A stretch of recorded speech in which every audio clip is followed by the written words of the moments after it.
जय हिंद साथियों, कैसे हैं सब लोग। दोस्तों आज हम लोग पढ़ने वाले हैं टीचिंग एबिलिटी, जो कि स्टेट 2025 के पॉइंट ऑफ व्यू से काफी इंपॉर्टेंट क्लास है। जो भी साथी स्टेट की तैयारी कर रहे हैं वो सभी साथी अंतिम तक बने रहे और अपने स्टेट की तैयारी करने वाले सभी साथियों में क्लास को शेयर कर दे। तो दोस्तों आज हम लोग देखेंगे स्टेट टीचिंग एबिलिटी का PYQ, जो प्रीवियस एग्जाम में बार बार पूछे जाते हैं। तो सभी साथी अंतिम तक बने रहे और जो भी साथी अभी तक चैनल को सब्सक्राइब नहीं किया है, चैनल को सब्सक्राइब कर दे, वीडियो को लाइक कर दे और अपने दोस्तों में शेयर कर दे। तो दोस्तों आइए हम लोग आज का क्लास शुरू करते हैं, जिसमें हम लोग 30 प्रश्न देखेंगे टीचिंग एबिलिटी PYQ का। ठीक है, तो आइए हम लोग का क्वेश्चन नंबर 1 स्क्रीन पर आ चुका है। क्वेश्चन नंबर 1 में क्या बोला है मेरे साथी, देखिए पढ़िए और इसका जवाब आप लोग कमेंट बॉक्स में लिखिए। ठीक है, ऑप्शन क्वेश्चन नंबर 1 में बोला है शिक्षा का मुख्य उद्देश्य क्या है। शिक्षा का मुख्य उद्देश्य पूछ रहा है मेरे साथी, बताइए। आप सभी लोग पढ़ रहे हैं तो आपका मुख्य उद्देश्य क्या है बताइए। ऑप्शन नंबर ए में बोला है अंक प्राप्त करना, बी में बोला है जीवन का सर्वांगीण विकास, सी में नौकरी प्राप्त करना और डी में होगा प्रतियोगिता पास करना।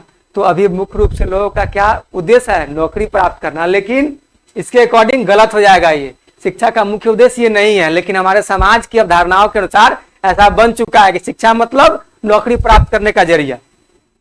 प्रतियोगिता पास करना ये भी गलत हो जाएगा, अंक प्राप्त करना ये भी गलत हो जाएगा। इसका सही जवाब क्या होगा, जीवन का सर्वांगीण विकास। Option number B is the right answer.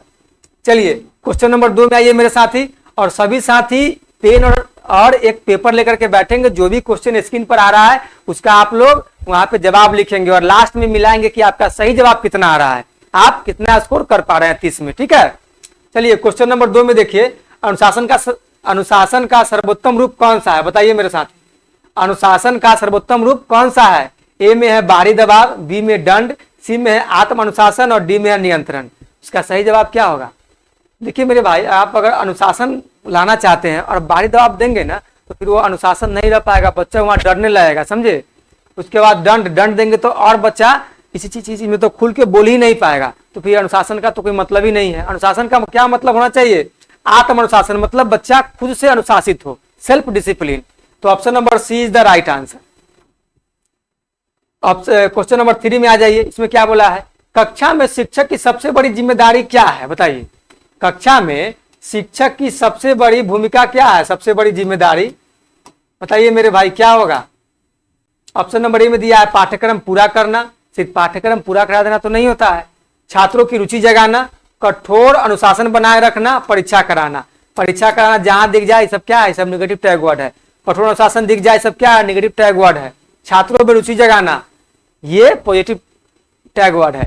मतलब जहां रुचि जगाने की बात हो जाए, जहां चाइल्ड सेंटर की बात हो रही है, वो आंसर सबसे बेस्ट जाएगा। तो क्या हो जाएगा, option number B is the right answer. पाठ्यक्रम पूरा कराना ये क्या है, ये भी आपको नेगेटिव टैग वर्ड है।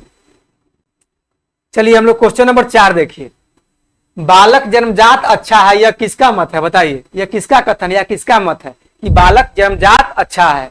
ऑप्शन नंबर ए में है रूसो, बी में है प्लेटो, सी में है अरस्तु और डी में है फ्रोवेल। इसका सही जवाब होगा मेरे साथी Rousseau. Option number A is the right answer. ये रूसो का कथन है कि बालक जन्मजात अच्छा है। ठीक है, तो सभी साथी को कोई भी कंफ्यूजन हो, आप लोग बेहिचक कमेंट बॉक्स में अपनी उपस्थिति दर्ज करा दे, मतलब अपने जो भी डाउट हो उसको लिखे, ताकि हम लोग फिर डाउट सेशन को लेकर के आए। दोस्तों जब तक स्टेट का एग्जाम नहीं होता आप लोगों को क्लास कंटिन्यू मिलेगा, चाहे वो आपका टीचिंग एबिलिटी का हो या मैथ सब्जेक्ट का जो भी साथी है उनके लिए भी आपको क्लास देखने को के लिए भी मिलेंगे। चलिए अब क्वेश्चन नंबर 5 में देखिए क्या बोला है, ब्लूम का वर्गीकरण किससे संबंधित है, बताइए। ब्लूम का वर्गीकरण किससे संबंधित है मेरे साथी। इसका सही जवाब क्या होगा, ऑप्शन नंबर ए में है संज्ञानात्मक क्षेत्र, बी में है प्रभावात्मक क्षेत्र और सी में है मनोगतिक क्षेत्र और डी में है शारीरिक विकास। बात समझ रहे हैं कि नहीं। ए में बोला है संज्ञानात्मक क्षेत्र, बी में प्रभावात्मक क्षेत्र और सी में मनोगतिक क्षेत्र और डी में बोला है शारीरिक विकास। तो इसका सही जवाब क्या होगा, तो इसका सही जवाब होगा मेरे साथी option number A is the right answer. Bloom के वर्गीकरण संज्ञानात्मक क्षेत्र से संबंधित है। ठीक है, तो इसी तरह के मेरे साथी आपको फैक्चुअल क्वेश्चन देखने को मिलेंगे और कॉन्सेप्चुअल भी रहेंगे। तो सभी साथी अंतिम तक बने रहे और पूरे कॉन्सेप्ट को क्लियर करें। क्वेश्चन नंबर 6 में देखिए, कक्षा में पिछड़े बच्चों के साथ शिक्षक को क्या करना चाहिए, बताइए। जो बच्चा कमजोर है, जो बच्चा आपके क्लास में और छात्रों की तरह प्रदर्शन नहीं कर रहा है तो उसके साथ आपको क्या करना चाहिए? तो ऑप्शन नंबर ए में दंड देना चाहिए। दंड देंगे तो भाई आप सर आप अपराधी हो जाएंगे। फिर बी में है उपेक्षा करना चाहिए, उनका आप तौहीन करेंगे तो समझ रहे हैं आप फिर एक बहुत बड़ा जुर्म कर रहे हैं। सी में है व्यक्तिगत ध्यान देना चाहिए, ये सही बात है, आप उस पर थोड़ा व्यक्तिगत ध्यान दीजिए तो क्या होगा, वो अपनी पिछड़ेपन को दूर कर पाएगा। तो इसका सही जवाब क्या होगा? इसका सही जवाब होगा option number C is the right answer. फिर है बाहर बैठाना, बाहर भी नहीं बैठाना है मेरे भाई, सबके साथ बैठाना है। समावेशी विद्यालय का आपको निर्माण करना है, कक्षा का निर्माण करना है। चलिए क्वेश्चन नंबर 7 में आ जाइए। शिक्षण प्रक्रिया में अधिकतम सहभागिता किसकी होनी चाहिए? बताइए, शिक्षण प्रक्रिया में अधिकतम सहभागिता किसकी होनी चाहिए? ऑप्शन नंबर ए में शिक्षक की। शिक्षक ही अगर अधिकतम सहभागिता रहेंगे तो फिर क्या मतलब है? वो खुद जाएंगे क्लास में, बोर्ड पर लिखेंगे, खुद पढ़ेंगे, फिर अपना बाहर निकल के चले आएंगे, उससे क्या मतलब उनके सहभागिता होने से? बी में है छात्र की। बताइए, छात्र की तो सहभागिता बहुत जरूरी है क्योंकि केंद्र में बच्चा ही है। बच्चा जब तक सक्रिय नहीं रहेगा आप उसको सिखा पाएंगे क्या? संभव ही नहीं है। फिर बी में क्या है? प्रचार की। प्रिंसिपल के सक्रिय होने से क्या होगा? प्रिंसिपल खूब सक्रिय हो जाएंगे, आप बच्चा सक्रिय ही नहीं, आप उसको सक्रिय करने के लिए माहौल नहीं बना रहे हैं तो बच्चा सक्रिय होगा नहीं। फिर क्या? अभिभावक की। अभिभावक की नहीं होगा तो इसका सही जवाब क्या होगा? Option number B is the right answer, छात्र की। चलिए क्वेश्चन नंबर 8 में आइए मेरे साथी। शिक्षा जीवन की तैयारी नहीं बल्कि स्वयं जीवन है, ये किसने कहा था? ये किसने कहा कि शिक्षा जीवन की तैयारी नहीं बल्कि स्वयं जीवन है? ये किसने कहा था? तो ऑप्शन नंबर ए में जॉन डेवी, बी में गांधी जी, सी में टैगोर और डी में है प्रेस्टोलॉजी। इसका सही जवाब क्या होगा? तो ये जॉन डेवी का कथन है, जॉन डेवी का। ठीक है, चलिए क्वेश्चन नंबर 9 में आइए मेरे साथी। व्याख्यान पद्धति का प्रमुख दोष क्या है? हमसे क्या पूछ रहा है? इसका दोष पूछ रहा है। इसका प्रमुख दोष क्या है बताइए? ऑप्शन ए में दिया है समय की बचत, बी में दिया है छात्रों की निष्क्रियता, सी में विषय स्पष्टता और डी में दिया है सरलता। इसका सही जवाब क्या होगा? इसका सही जवाब होगा मेरे साथी ऑप्शन नंबर बी, छात्रों की निष्क्रियता। आप जब व्याख्यान विधि का क्लास में आप आयोजन करेंगे, चाहे उसके माध्यम से बच्चों को पढ़ाएंगे, देखेंगे बच्चा का ध्यान आपके प्रति नहीं है, वो कहीं और लीन हो जाएगा, चाहे उसको नींद आने लगेगा, कोई और काम में वो मग्न हो जाएगा। इससे क्या होता है? व्याख्यान विधि आपका वहां पे फेल कर जाएगा। आपको क्या करना होगा? वहां पे करना होगा लर्निंग बाय डूइंग, ताकि बच्चा स्वयं से कुछ करे। आप ऐसा क्लास में कुछ माहौल बनाइए, कुछ गेम का आयोजन करिए ताकि बच्चा उसमें खुद एंगेज हो जाए। ठीक है, ताकि उनकी खुद रुचि जागृत हो जाए। चलिए क्वेश्चन नंबर 10 में आइए। प्रश्नोत्तर पद्धति का सर्वाधिक लाभ क्या है? प्रश्नोत्तर पद्धति का सर्वाधिक लाभ पूछ रहा है कि प्रश्न उत्तर के माध्यम से जो आप बच्चों के साथ डिबेट करते हैं उसका सर्वाधिक लाभ क्या है? ऑप्शन नंबर 1 में रटने की आदत। प्रश्न पूछने से क्या बच्चा में रटने की आदत आ जाएगी? ये तो गलत बात है, ये तो नहीं होगा। फिर बी में क्या? स्मरण शक्ति की वृद्धि। बताइए, बच्चा में स्मरण शक्ति की वृद्धि हो जाएगी। फिर सी में है एक तरफा संचार, फिर डी में परीक्षा में लाभ। बताइए इसका सही जवाब क्या होगा? इसका सही जवाब होगा स्मरण शक्ति की वृद्धि। बच्चों में जब आप प्रश्नोत्तर पद्धति का आयोजन करेंगे तो क्या होगा? बच्चा में स्मरण शक्ति की वृद्धि होगी, बच्चा जल्दी से चीजों को गेन कर पाएगा, अपने दिमाग में रख पाएगा। चलिए क्वेश्चन नंबर 11 में आ जाइए। कौन सा कारक अधिगम लर्निंग को प्रभावित नहीं करता? बताइए, कौन सा कारक अधिगम लर्निंग को प्रभावित नहीं करता है? ए में है प्रेरणा, बी में है बुद्धि, सी में है संवेग और डी में है जाति। बताइए, तो अधिगम को तो प्रेरणा ही प्रभावित करता है, बुद्धि भी करता है और संवेग भी करता है, तो कौन नहीं करता है? तो वो जाति नहीं करता है। ये क्या हो जाएगा? ये गलत हो जाएगा ना गलत। लेकिन हमसे तो यही पूछा है ना कि कौन प्रभावित नहीं करता है, तो इसके अनुसार हमारा क्वेश्चन सही हो जाएगा ऑप्शन नंबर डी। हमारा ऑप्शन सही हो जाएगा option number D is the right answer. ठीक है, चलिए क्वेश्चन नंबर 12 में ये मेरे साथी। लोकतांत्रिक कक्षा प्रबंधन में शिक्षक की भूमिका क्या है? बताइए, लोकतांत्रिक कक्षा प्रबंधन में शिक्षक की भूमिका क्या है? ये हमसे पूछा जा रहा है। बताइए इसका भूमिका क्या है? शिक्षक की भूमिका, एक में है नियंत्रक, बी में है मार्गदर्शक, सी में है दंडदाता और डी में है प्रधान। इसका सही जवाब क्या होगा? इसका सही जवाब होगा option number be the right answer, मार्गदर्शक। मार्गदर्शक की इनका भूमिका है। क्वेश्चन नंबर 13 में आइए मेरे साथी। क्वेश्चन नंबर 13 में बोला है शिक्षा अनुभव का पुनर्निर्माण है, यह किसका कथन है? शिक्षा अनुभव का पुनर्निर्माण है, यह किसका कथन है? ए में है गांधी जी, बी में जॉन डेवी, सी में है प्लेटो और डी में है रूसो। इसका सही जवाब होगा मेरे साथी option number B is the right answer, John Dewey का यह कथन है। ठीक है, चलिए हम लोग अब आ जाइए ऑप्शन क्वेश्चन नंबर 14 में। क्वेश्चन नंबर 14 में क्या बोला है, बच्चों में अनुशासन विकसित करने का सर्वोत्तम तरीका है। बच्चों में अनुशासन विकसित करने का सर्वोत्तम तरीका है। क्या तरीका है मेरे साथी? भय उत्पन्न करना, आत्म अनुशासन विकसित करना, दंड देना, कड़ा नियम बनाना। बताइए, कड़ा नियम बनाना, इसका सही जवाब क्या होगा? इसका सही जवाब होगा option number B is the right answer, आत्म अनुशासन विकसित करना। बच्चों में अगर आप भय बना देंगे तो फिर अनुशासन का क्या मतलब? अनुशासन मतलब होता है कि बच्चा उसको अपने अंदर आत्मसात करके अपना सर्वांगीण विकास करे, उनको किसी चीज का डर भय न रहे। और आप डरे उत्पन्न करा देंगे तो फिर बच्चा खुल के सीख ही नहीं पाएगा, आपसे प्रश्न नहीं कर पाएगा।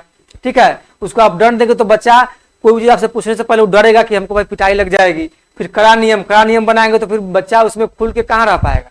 ठीक है, तो आत्म अनुशासन विकसित करना ताकि बच्चा खुद में सेल्फ डिसिप्लिन रहे, ताकि उसको खुद पता हो कि मुझे क्या करना चाहिए और क्या नहीं करना चाहिए, ऐसा माहौल बनाना है। प्रभावी शिक्षण का लक्षण क्या है? प्रभावी शिक्षण का लक्षण क्या है? ए में है छात्र छात्रों की रुचि और सक्रियता, बी में है शिक्षक का अनुशासन, सी में है अधिक नोट्स देना और सख्त नियंत्रण। बताइए, सख्त नियंत्रण करेंगे तो आप जान ही रहे हैं कि बच्चा उसमें क्या करेगा, परेशान हो जाएगा, वो सीख नहीं पाएगा, उसका ध्यान आपसे अपने आप हटने लगेगा। सख्त नियंत्रण नहीं देना, आपको देना है या फ्लेक्सिबल, लचीला रखना है ताकि बच्चा खुल के इंटरेक्ट कर सके। तो गलत हो जाएगा। अधिक नोट्स देंगे तो बच्चा बर्डन ले लेगा तो खुद नहीं पढ़ पाएगा। शिक्षक का अनुशासन, शिक्षक के अनुशासन से क्या मतलब है? बच्चों को पढ़ाई लिखाई को, यहाँ पे छात्र छात्राओं की रुचि और सक्रियता होनी चाहिए। Option number A is the right answer. ठीक है, इसका सही जवाब होगा छात्र छात्राओं की रुचि और सक्रियता। चलिए क्वेश्चन नंबर 16 में आइए। इसमें क्या बोला है मेरे साथी? शिक्षा का अर्थ है, शिक्षा का अब अर्थ पूछ रहा है। अंतर्निहित शक्तियों का विकास किसका विचार है? शिक्षा का अर्थ है अंतर्निहित शक्तियों का विकास, ये किसका विचार है? ये बात किसने कहा था कि शिक्षा का जो अर्थ है वो अंतर्निहित शक्तियों का विकास है? ये किसका कथन है? ये किनका कहना था? तो ऑप्शन नंबर ए में है स्वामी विवेकानंद, बी में है टैगोर, सी में है गांधी जी और डी में है फ्रॉवेल। क्या है? फ्रॉवेल। इसका सही जवाब क्या होगा मेरे साथी? इसका सही जवाब होगा option number A is the right answer. Swami Vivekananda का ये कथन है, उन्हीं का ये विचार है। चलिए क्वेश्चन नंबर 17 में आइए। किसी भी विद्यार्थी के व्यक्तित्व का दर्पण क्या है? किसी भी विद्यार्थी के व्यक्तित्व का दर्पण क्या है? तो ऑप्शन नंबर ए में है अंकपत्र, बी में है उसकी भाषा और सी में अनुशासन, डी में है उसकी रुचि। इसका सही जवाब क्या होगा मेरे साथी? इसका सही जवाब होगा उसकी भाषा। Option number B is the right answer. चलिए क्वेश्चन नंबर 18 में आइए मेरे दोस्त, मेरे सखा, मेरे बंधु। क्या है समावेशी शिक्षा? इंक्लूसिव एजुकेशन का अर्थ है। बताइए समावेशी शिक्षा का क्या अर्थ है? इसका अर्थ क्या है? ऑप्शन नंबर ए में दिया है विशेष बच्चों को अलग विद्यालय देना। भाई ऐसा नहीं करना, समावेशी का ये नियम है, ये नहीं है, ये सीधा इसका विरोध हो जाएगा, इसका हो जाएगा विरुद्ध। ऑप्शन नंबर बी में क्या बोला है? सभी बच्चों को समान अवसर देना, ये बात तो सही बोल रहा है। ऑप्शन नंबर सी में क्या है? प्रतिभाशाली बच्चों को आगे बढ़ाना, ये गलत है, सिर्फ इसको नहीं सबको साथ में लेकर चलना है। फिर डी में क्या बोला है? परीक्षा आधारित शिक्षा, ऐसा तो देना ही नहीं है, बच्चा को देना है मास्टरी ओरिएंटेड लर्निंग, मतलब जिसमें बच्चा चीजों में मास्टरी प्राप्त कर सके, अच्छे से सीख सके, बच्चा को उसमें रुचि हो। वो परीक्षा पर कि भाई तुमको परीक्षा पास करना है, इस तरीके के माहौल बना के नहीं पढ़ाना है। तो सही जवाब क्या होगा? Option number B is the right answer. सही बच्चों को समान अवसर देना है, यही मतलब होता है समावेशी शिक्षा, मतलब इंक्लूसिव एजुकेशन का। ठीक है, चलिए आ जाइए क्वेश्चन नंबर 19 में। क्वेश्चन नंबर 19 में क्या बोला है मेरे साथी? क्वेश्चन आप लोग सभी साथी पढ़िए और इसका जवाब कमेंट बॉक्स में लिखिए। ताबुला रासा सिद्धांत किसका है? ताबुला रासा सिद्धांत किसका है, ये पूछा जा रहा है। ये ताबुला रासा सिद्धांत किसका है मेरे साथी? किसका सिद्धांत है? ए में है लॉक, बी में है पावलोव, सी में है स्किनर और डी में है थॉर्नडाइक। ये किनका सिद्धांत है? तो इनका ये लॉक साहब का सिद्धांत है। Option number A is the right answer. बताइए, कोई भी साथी को जरा सा भी, थोड़ा सा भी, कहीं भी लेकिन किंतु परंतु हो तो आप लोग कमेंट बॉक्स में बेचक लिखिए, कमेंट बॉक्स को भर दीजिए, तभी हम उस पर क्या करेंगे, आप सभी साथी क्वेश्चन लेकर के डाउट सेशन लेकर के आएंगे। चलिए दोस्त क्वेश्चन नंबर 20 में आइए। इसमें बोला है संवेगात्मक क्षेत्र अफेक्टिव डोमेन का संबंध है। बताइए संवेगात्मक क्षेत्र का संबंध किससे है? ऑप्शन नंबर ए में है ज्ञान से, बी में है मूल्य और दृष्टिकोण से, सी में है शारीरिक कौशल से और डी में है परीक्षा परिणाम से। इसका सही जवाब क्या होगा मेरे साथी? इसका सही जवाब होगा option number B is the right answer, मूल्य और दृष्टिकोण से। क्या हो जाएगा? मूल्य और दृष्टिकोण से। चलिए क्वेश्चन नंबर 21 में आइए। बालक के सर्वांगीण विकास में कौन सबसे अधिक सहायक है? बताइए, बालक के सर्वांगीण विकास में सबसे अधिक कौन सहायक है? ए में है विद्यालय, बी में है खेल, सी में है पुस्तकें और डी में है टीवी। इसका सही जवाब क्या होगा? तो मेरे साथी इसका सही जवाब होगा option number A is the right answer. विद्यालय सबसे ज्यादा सहायक है बच्चों के सर्वांगीण विकास में। चलिए क्वेश्चन नंबर 22 में आइए। शिक्षा का लोकतांत्रिक सिद्धांत क्या है? शिक्षा का लोकतांत्रिक सिद्धांत क्या है? ऑप्शन नंबर ए में है शिक्षा सबके लिए, बी में है शिक्षा केवल प्रतिभाशाली के लिए, सी में है शिक्षा केवल अमीरों के लिए, डी में है शिक्षा केवल नौकरी के लिए। बताइए इसका सही जवाब क्या होगा? इसका सही जवाब होगा option number A is the right answer, शिक्षा सबके लिए। शिक्षा सबके लिए, तभी जाए क्या होगा, लोकतांत्रिक सिद्धांत को ये फुलफिल कर पाएगा।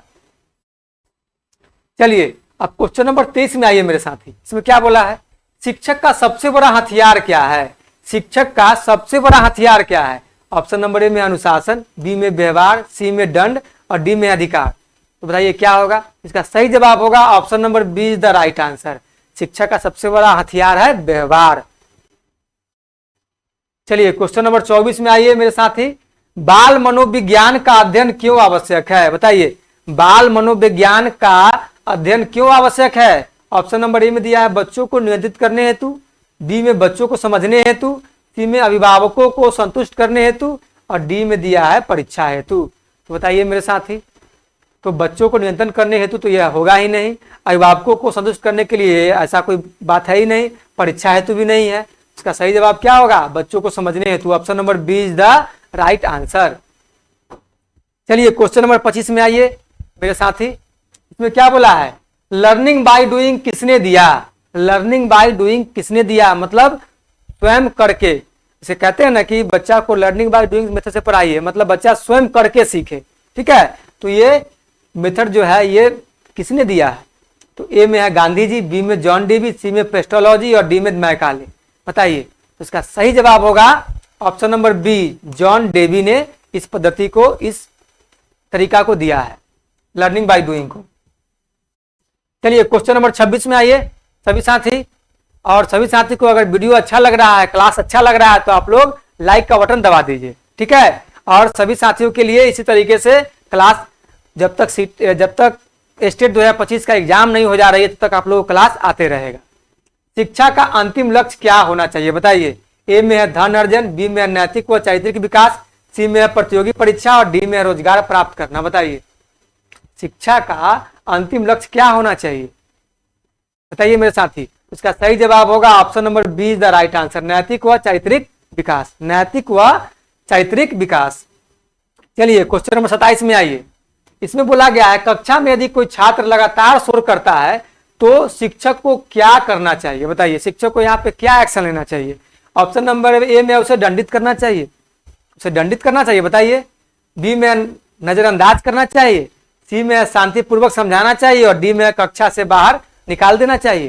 तो मेरे भाई उसे दंडित करने की बात काटना है, क्योंकि बच्चा क्या होगा फिर वो खुले माहौल में नहीं जी पाएगा, आपसे डरने लगेगा। नजरअंदाज करेंगे तो फिर ये भी गलत बात हो जाएगा, कक्षा से बाहर निकाल देंगे ये भी गलत हो जाएगा, इस सब में आप दोषी हो जाएंगे। तो इसमें करना क्या है? Option number C is the right answer, शांतिपूर्वक बच्चा को समझाना है। ठीक है, शांतिपूर्वक बच्चा को समझाना है ताकि वो शोरगुल क्लास में ना करे। चलिए क्वेश्चन नंबर 28 में क्या है? बालक ही शिक्षा का केंद्र है, यह विचार किसका है? बताइए बालक ही शिक्षा का केंद्र है, यह विचार किसका है? ए में है प्रागमकतावाद, बी में है आदर्शवाद, सी में है यथार्थवाद और डी में है प्रकृतिवाद। बताइए इसका सही जवाब क्या होगा मेरे भाई? बालक की शिक्षा का केंद्र है, ये विचार किसका है? तो ये विचार है प्रागमकतावाद का। Option number A is the right answer, प्रागमकतावाद, प्रागमकतावाद। तो सभी साथी इसमें कंफ्यूजन नहीं होंगे और सही जवाब परीक्षा में लगा करके आएंगे। क्वेश्चन नंबर 29 में आइए। अध्यापन की सफलता का सबसे बड़ा मापदंड क्या है? अध्यापन की सफलता का सबसे बड़ा मापदंड पूछा जा रहा है हमसे। मापदंड क्या है? ए में छात्रों के अंक, बी में छात्रों की समझ और व्यवहार परिवर्तन, सी में है पाठ्यक्रम की पूर्ति और डी में है कठोर अनुशासन। बताइए मेरे साथी इसका सही जवाब क्या होगा? तो इसका सही जवाब होगा option number B is the right answer, छात्रों की समझ और व्यवहार परिवर्तन। ये अध्यापन की सफलता का सबसे बड़ा मापदंड है, समझे? क्योंकि जब तक बच्चा चीजों को नहीं समझ पाएगा, उनके व्यवहार में परिवर्तन नहीं आएगा, तो कैसे आप समझेंगे कि बच्चा वाकई में शिक्षित हो रहा है। देखिए मेरे भाई, शिक्षा का रियल मतलब ही है व्यवहार में परिवर्तन, ठीक है ना। तो क्या है, छात्रों की समझ और व्यवहार परिवर्तन इसका सही जवाब हो जाएगा। तो चलिए दोस्तों, अब आज की क्लास का हमारा आखिरी क्वेश्चन, क्वेश्चन नंबर 30। तो सभी साथी इस क्वेश्चन को पढ़िए और इसका जवाब कमेंट बॉक्स में लिखिए। शिक्षक और छात्र के बीच अच्छा संबंध किस पर आधारित है, बताइए। शिक्षक और छात्र के बीच अच्छा संबंध किस पर आधारित है, ये पूछ रहा है कि किस चीज पर आधारित है। ए में भय, बी में सम्मान और विश्वास, सी में है कठोर नियम और डी में है परीक्षा परिणाम। तो बताइए मेरे साथी, मेरे सखा, मेरे बंधु, इसका सही जवाब क्या होगा। तो इसका सही जवाब होगा option number B is the right answer. सम्मान और विश्वास पर शिक्षक और छात्र के बीच अच्छा संबंध होता है, ठीक है। क्या होगा, सम्मान और विश्वास। तो बताइए मेरे साथी, आप सभी साथियों को क्लास कैसा लगा। सभी साथी को क्लास अगर पसंद आया होगा तो लाइक का बटन दबा दीजिए, चैनल को सब्सक्राइब कर दीजिए और अपने दोस्तों में वीडियो को शेयर कर दीजिए, ताकि जो भी साथी स्टेट 2025 की तैयारी कर रहे होंगे उनको लाभ मिलेगा, उनको सहायता मिलेगा और वो अपनी मजबूती के साथ तैयारी करके स्टेट 2025 को क्वालिफाई करेंगे दोस्तों। और सभी साथी बताइए कि किनका कितना मार्क्स आया 30 में। सभी साथी कमेंट बॉक्स में लिखेंगे कि कौन साथी का 30 में कितना मार्क्स आ रहा है, समझे, ताकि इसे पता चले कि सभी साथियों की टीचिंग एबिलिटी में अभी क्या तैयारी है, क्या उनका लेवल है, ठीक है दोस्तों। आशा करते हैं कि सभी साथी स्वस्थ होंगे। तो फिर हम लोग मिलेंगे नेक्स्ट क्लास में, फिर नए टीचिंग एबिलिटी क्वेश्चन को लेकर के। दोस्तों आज के लिए इतना ही, फिर मिलते हैं नेक्स्ट क्लास में। धन्यवाद, जय हिंद।